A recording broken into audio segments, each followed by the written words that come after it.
Hello everyone. This video is regarding syllabus of law in UPSC optional paper 2025. As we know, UPSC forms are already being filled and pre-exam is been scheduled on 25th May 2025. This video will cover the important subjects, topics which are given under the syllabus of law. Before starting this video, I want to discuss that what are the criterias of choosing an optional paper. Correct, there is no basic criteria. It only and only depends on the preference of the person choosing the subject. If I talk about law, two types of students can take law as their optional paper. First type would be who have already graduated in law, and the second type would be who haven't taken law in their graduation. So the first category of students are having a bonus point because they had already studied these subjects in their undergraduation. And the second category is not that much known to the law, and they had to firstly know how to read bare acts and they need to understand what law is. So, as per my opinion, the students who are law graduate and are going to give UPSC exam must take law as their optional paper. It would be a great benefit to them. Moving on to the video ahead. Moving on to the next slide, which shows there are two papers, that is paper 1 and paper 2, and each of these paper consists of 250 marks each. Now coming on to the paper 1, we have three subjects in paper 1. First is constitutional law, second is administrative law, and third is international law.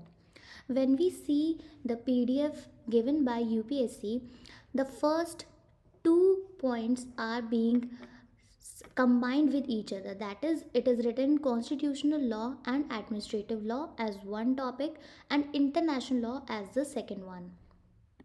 Now moving on to the third slide, which contains the topics under constitutional and administrative law. See, you must go through these syllabus very thoroughly.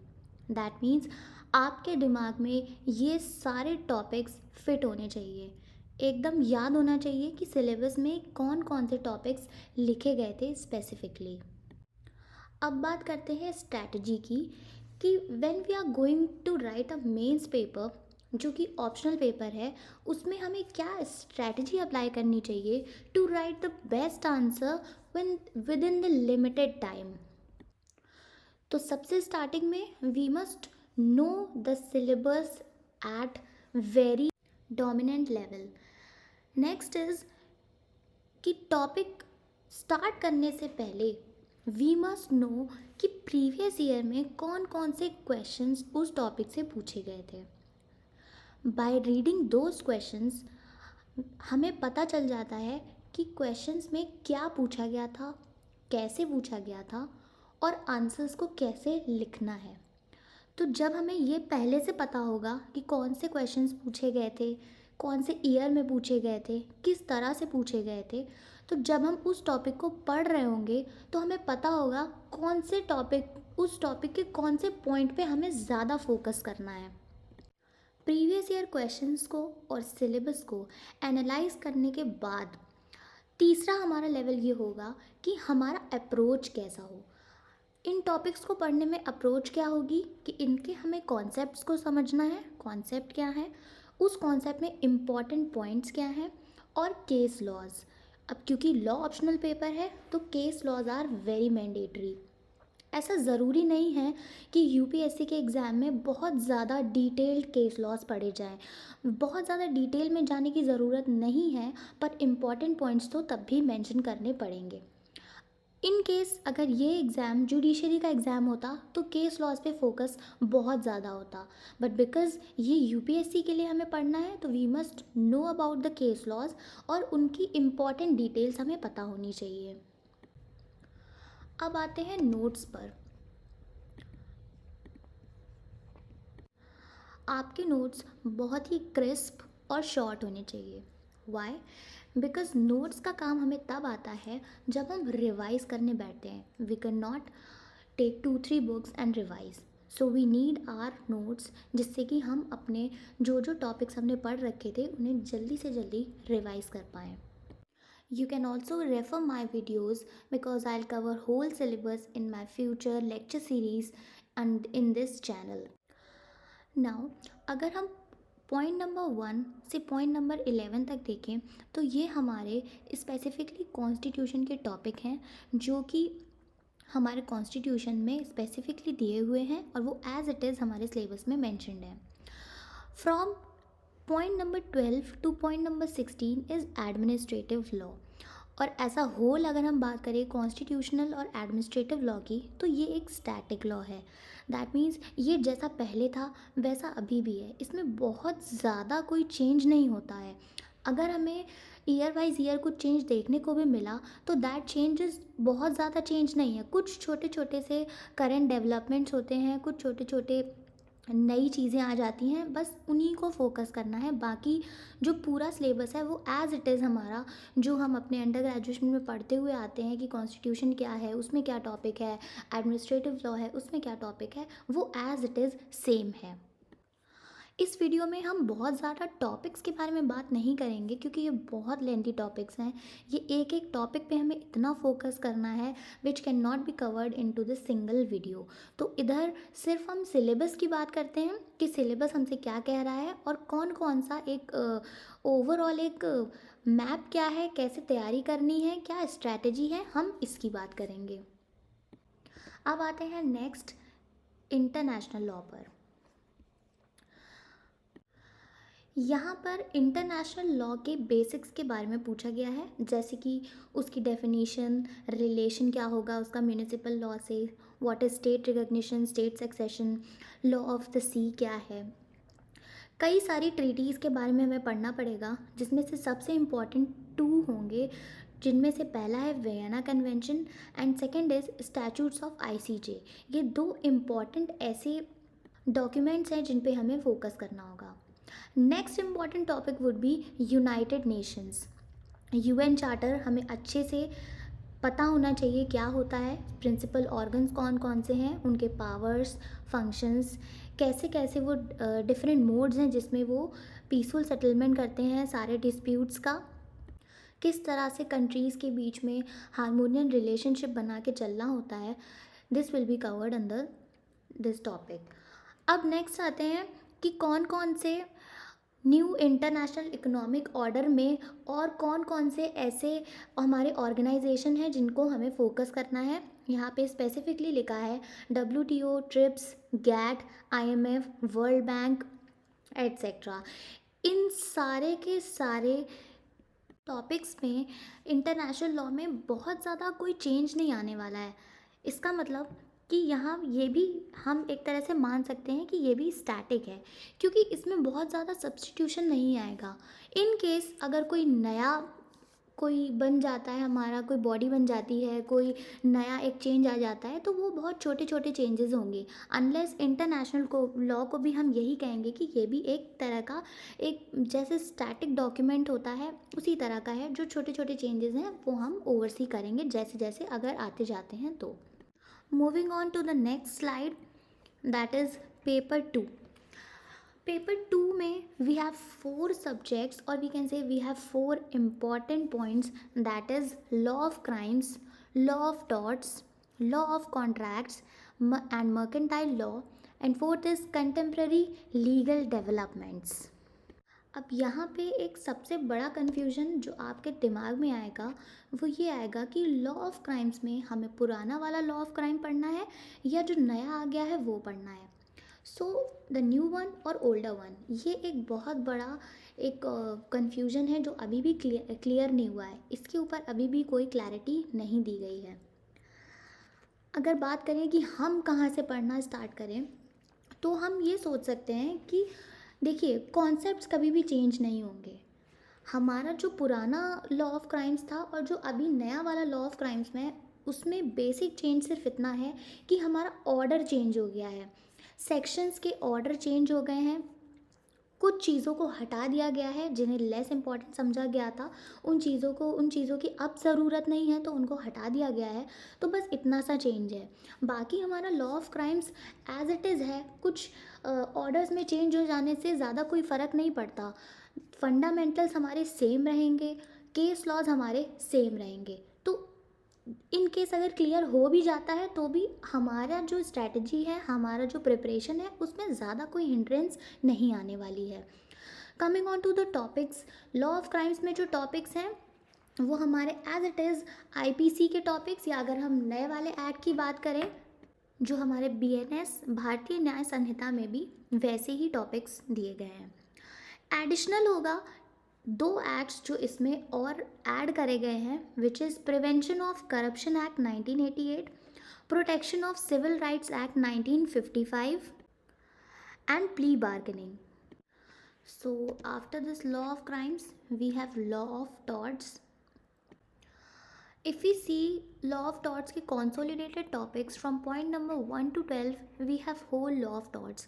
मतलब nature, definition, types of liabilities में strict liability, absolute liability, general defenses, vicarious liability, remedies क्या होंगी, what is negligence, defamation, nuisance, conspiracy, अब false imprisonment क्या है, malicious prosecution क्या है, ये सारे टॉपिक्स जितने भी दिए हुए हैं comes under law of torts and these all topics are repeated topics. इसमें कुछ भी चेंज नहीं होना है. ये पहले भी ऐसे ही आते थे टॉपिक्स, आज भी ये वैसे ही आ रहे हैं. तो लॉ ऑफ टॉर्ट्स ईजियर है कंपैरेटिवली बाकी सबसे, क्योंकि इसमें कोई ख़ास चेंज नहीं आएगा. इस लॉ ऑफ टॉर्ट्स में एक लास्ट पॉइंट जो इंक्लूड किया गया है, that is consumer protection act 1986. ये एक अलग से एक्ट हमेशा ही एडेड होता है, लॉ ऑफ टॉर्ट्स के साथ ही हमेशा पढ़ा जाता है. तो ये पूरा जो कंसोलिडेटेड पार्ट है, ये हमारा प्रिपेयर होना चाहिए for law of torts. Law of torts में भी बेसिक अप्रोच हमारी यही होगी कि हमें ये समझना है कॉन्सेप्ट क्या है और उनके केस लॉज. इसमें केस लॉज हमें पता होने चाहिए, तभी हम एक्सप्लेन कर पाएंगे अपने कॉन्सेप्ट को कि वो कॉन्सेप्ट क्या कहता है और किस तरह से केस लॉ एकदम फिट बैठता है उस प्रॉपर कॉन्सेप्ट पे. Now coming on to the next one, that is law of contract and mercantile law.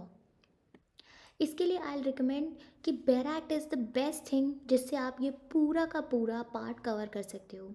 Law of contract में पूरा कॉन्ट्रैक्ट है, सेल्स ऑफ गुड्स है, partnership, negotiable instruments act 1881, arbitration and conciliation act 1996. ये सारे acts अगर हमारे prepared हैं तो law of contracts and mercantile law पूरा का पूरा प्रिपेयर हो जाएगा. Moving ahead is contemporary legal developments. ये एक ऐसा पार्ट है जहाँ पे स्टैटिक चीज़ें भी हैं पर मोर ऑफ डायनेमिक पार्ट भी इंक्लूड किया गया है. डायनेमिक एज इन जैसे PIL, कॉन्सेप्ट तो सेम रहेगा, वो तो स्टैटिक हो गया, बट अगर नए कुछ केस लॉज आते हैं या नया कुछ अमेंडमेंट या कुछ नया चेंज आता है तो वो हमारे लिए क्या हो जाएगा, एक बिल्कुल करंट का लीगल डेवलपमेंट हो जाएगा. तो उस पर क्वेश्चंस आ सकते हैं. अब जैसे एक लाइन में लिख दिया IPR, concepts, types, prospect. IPR एक बहुत बड़ा टॉपिक है. IPR पूरा का पूरा एक सब्जेक्ट है, बट इसमें स्पेसिफिकली मेंशन नहीं है. तो IPR में हमें करना क्या होगा कि जो जितने भी हमारे टाइप्स होते हैं हमें उनके बारे में पता होना चाहिए, उनका एक्ट क्या कहता है, बेसिक हमें एक आइडिया होना चाहिए कि क्या कहाँ पे कौन कौन सी चीज़ें पूछी गई हैं, कौन सी चीज़ किस चीज़ के लिए इम्पॉर्टेंट होती है. जैसे कॉपीराइट किसके लिए होता है, पेटेंट किसके लिए होता है, ट्रेडमार्क किन चीज़ों के लिए होता है. ये हमें बेसिक बेसिक फंडामेंटल्स हमें पता होने चाहिए. दैट मीन्स अगर आपका थोड़ा बेसिक अगर कवर है तो आप ये जो लीगल डेवलपमेंट्स जो करंट में हो रहे हैं, that will be easier for you to write. कि अगर आपको बेसिक पता है तो आप करंट भी पता हो जाएगा और आप आराम से अपनी आंसर राइटिंग में उसको फ्रेम कर सकते हैं अच्छे से. नेक्स्ट इज़ IT लॉ, जिसमें साइबर लॉज होंगे. IT एक्ट है तो साइबर क्राइम्स भी इंक्लूड होंगे. कंपटीशन लॉ पूरा का पूरा एक्ट है. ADR इसमें भी वी मस्ट नो कि कौन कौन से तरीके होते हैं जिनसे कि डिस्प्यूट रेजोल्यूशन किया जाता है। Next is major statutes concerning environmental law. अब देखा जाए तो इन्वायरमेंटल लॉ बहुत बड़ा लॉ है, जिसमें air, water, biodiversity, wild life, NGT, बहुत सारे एक्ट्स आते हैं। इतने सारे एक्ट्स को कवर कर पाना बहुत थोड़ा सा टफ हो जाता है, स्पेशली जब हम बात करें, हमारे पास बहुत ज़्यादा सिलेबस है including all the GS 1 2 3 4, optional paper के भी 2 पेपर। तो यहाँ पे हमें करना क्या होगा, जब हम बात करेंगे इन्वायरमेंटल लॉ की, तो हमें फंडामेंटल्स पता होने चाहिए कि इन्वायरमेंटल लॉ में कौन कौन से एक्ट्स हमारे आएंगे, और उन एक्ट्स में कौन से ऐसे केस लॉज हैं जो 3 4 एक्ट्स को कवर कर लेते हैं। मतलब हमारे पास केस लॉज की लिस्ट होनी चाहिए, हमारे पास बेयर एक्ट्स की लिस्ट होनी चाहिए, और उन बेयर एक्ट्स के मेजर कीवर्ड्स हमें पता होने चाहिए। अगर हमारे पास 2 3 पेजेस के अगर एक बहुत ही प्रिसाइज नोट्स हैं, तो हमें ये वाला पार्ट करने में कोई भी इशू नहीं आएगा। Next is RTI। RTI एक बहुत ही फ्रेश चीज़ है, जो कुछ ना कुछ उसमें चेंजेस होते रहते हैं, कोई ना कोई नया चेंज आता रहता है। तो इसके बारे में अगर हमें एक्ट पक के बारे में पता है और नई जो चीज़ें आ रही हैं उसके बारे में अगर हम थोड़ा भी अवेयर हैं, और वो अवेयर होना एक तरह से हो ही जाएगा, क्योंकि if you are preparing for GS तो हमारे पास करंट चीज़ें भी हमें पता होंगी, हम रिलेट कर पाएंगे क्या नया आया है, और हमें पता भी होगा, तो तब हम अपना आंसर को फ्रेम कर पाएंगे। ट्रायल बाय मीडिया में हमारे पास कुछ केस लॉज ऐसे होने चाहिए जो हम अगर इन केस कोई क्वेश्चन आ जाता है तो हमारे पास एक आंसर पहले से प्रिपेयर्ड हो, कि अगर मीडिया पे क्वेश्चन आएगा तो उसको हम किस तरह से टैकल करना है। So this was all about कि लॉ के सिलेबस में कौन कौन से सब्जेक्ट्स पूछे जाते हैं, और उन सब्जेक्ट्स में कौन कौन से इंपॉर्टेंट पॉइंट्स हैं, इंपॉर्टेंट टॉपिक्स हैं जो जो पूछा जा रहा है।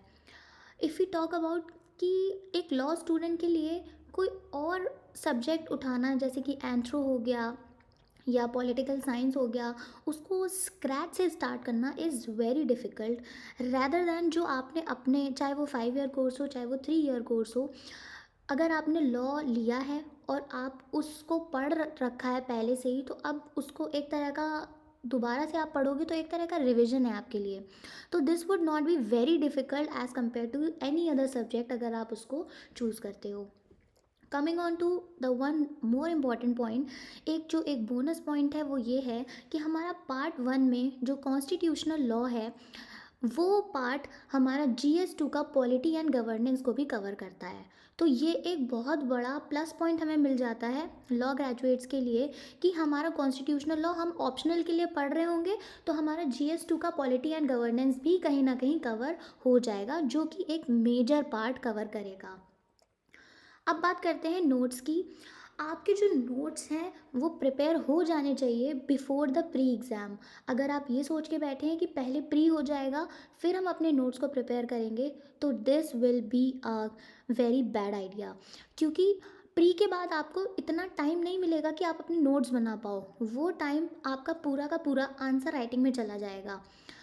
आंसर राइटिंग में किस तरह से आंसर लिखना है, कैसे आंसर लिखना है, उसकी प्रैक्टिस बहुत ज़रूरी है, तो वो पूरा टाइम उसमें चला जाएगा, आप रिवीजन करते रह जाओगे, इतना टाइम नहीं होगा कि नोट्स बन पाए। तो मेक श्योर कि प्री के पहले ही आपके नोट्स प्रिपेयर हो जाएं। नोट्स का मतलब ये नहीं है कि आप पूरी की पूरी किताब छाप दो, दैट मीन्स कि वेरी शॉर्ट नोट्स जो कि 3 से 4 पेज में कवर हो जाएं, और रिवीजन करने में भी आपको आसानी रहे। मेंस आंसर राइटिंग के लिए एक बहुत फेमस रूल है, that is 753 rule. That means 7 minutes, 5 points and 3 dimensions in each point. 7 minute में आपको आंसर प्रिपेयर करना है, आंसर लिख लेना है। हर आंसर में आपके मिनिमम 5 पॉइंट्स मेंशन होने चाहिए। उन 5 पॉइंट्स में हर एक पॉइंट में 3 3 डायमेंशंस मेंशन करने हैं। अगर ये रूल फॉलो हो जाता है तो एक प्रॉपर मेंस का आंसर आपका तैयार तैयार हो जाएगा। सी, जब हम कोई भी एग्ज़ाम के लिए प्रिपेयर करते हैं, तो हमारी कोई भी स्ट्रैटेजी हो, कोई भी टेक्निक हो, किसी भी टॉपर का कोई इंटरव्यू हो, कुछ भी वो बता रहा हो, कभी भी कुछ भी एब्सोल्यूट नहीं होता है। It depends on person to person कि आपके हिसाब से कौन सी स्ट्रैटेजी आपके एग्ज़ाम के लिए फ़िट बैठ गई, और कौन सी स्ट्रैटेजी की मदद से आपके अच्छे मार्क्स आ गए, सिलेक्शन हो गया, अच्छी रैंक आ गई। दिस इज़ ऑल अबाउट कि क्या ज़रूरी है। आपको अपनी नीड के हिसाब से चीज़ों को ग्रैस्प करना है, एंड आउटपुट देना है। और अगर आपने किसी सब्जेक्ट के लिए अपने 5 साल या 3 सालों को दिया है, तो डेफिनेटली आपके पास एक एडवांटेज है, आपके पास एक नॉलेज है, और उसी एडवांटेज और नॉलेज का आपको यूज़ करना है। So make use of it, go for it. So thank you so much for reaching the end of this video. You can definitely do it. Start doing it. Take the call on yourself, narrow your sources and stick to it. So that's it. I hope it's helpful for you. See you in my next videos.